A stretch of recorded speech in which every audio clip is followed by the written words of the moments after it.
Tonight, a controversial contract to redesign the city's website is being met with renewed criticism. The $1 million contract with Fearless Solutions first coming under fire for ties to Mayor Scott's campaign, along with missed deadlines and a budget that has since doubled to more than $2 million.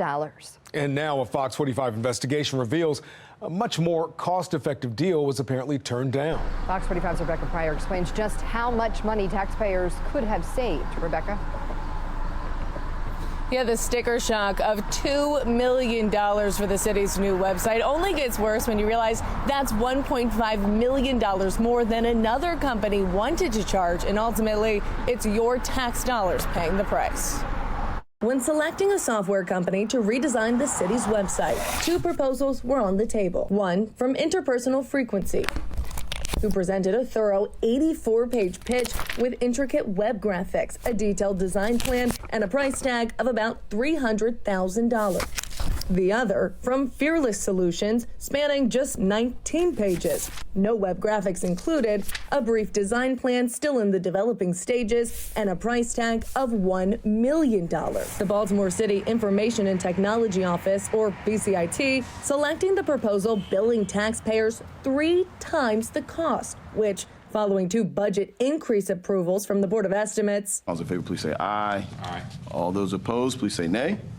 The ayes have it. Has since ballooned to 7 times what taxpayers could have paid. And there is a sharp contrast between these two proposals, the professionalism of the proposal and the cost. Taxpayer advocate David Williams weighing in. There is no justification to choose a company that is charging more for the same service.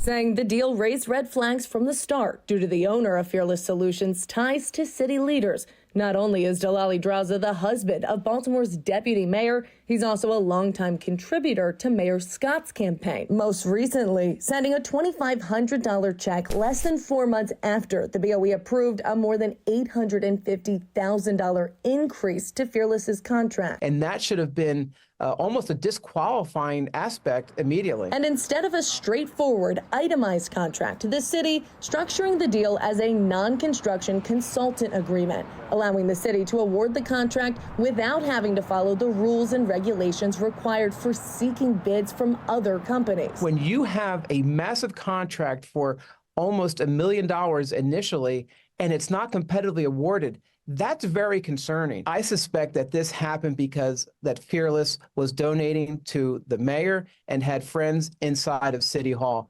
And that's not how contracts should be awarded. Despite last month, Mayor Scott doubling down on claims multiple bids were still considered. What BCIT did is that they also went out and talked to multiple contractors and decided to go with Fearless. So they did take other bids? They did. They talked to other contractors, and BCIT decided on this contract. Are you able to say what other contractors? I am not at liberty to say at this time. A records request from Fox 45 revealing BCIT claims to have contacted 6 companies, but admits Interpersonal Frequency was the only other bid up for consideration.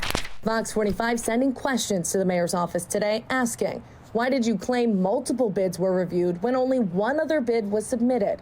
Why did you approve a contract costing taxpayers 3 times what they could have paid? Did contributions made to your re-election campaign influence your decision? After reviewing the 2 proposals, do you still believe Fearless was the best candidate for the job? And if so, why? And considering the ties to your campaign, why not require multiple bids through the traditional process to ensure transparency over taxpayer dollars? Instead of answering any of our questions directly, Mayor Scott simply sending a 2-sentence statement, reading in part, quote, of the multiple firms that BCIT reached out to, they selected the one best suited. No due diligence was done. There was no transparency. There was no oversight. Now, taxpayers may be on the hook for almost $2 million more for a city website. Just before news time tonight, the BCIT responded to my questions concerning what criteria was used to select Fearless. They said, in quote, and I'm going to read this directly, they said, quote, BCIT did not feel as much confidence in the half-price low bid that Interpersonal Frequency submitted. And that is the only reason that they gave that Fearless was selected over the other company. I'm Mary Bubala. Thank you for watching. Here's another video for you to watch. Also take some time to subscribe to our YouTube channel.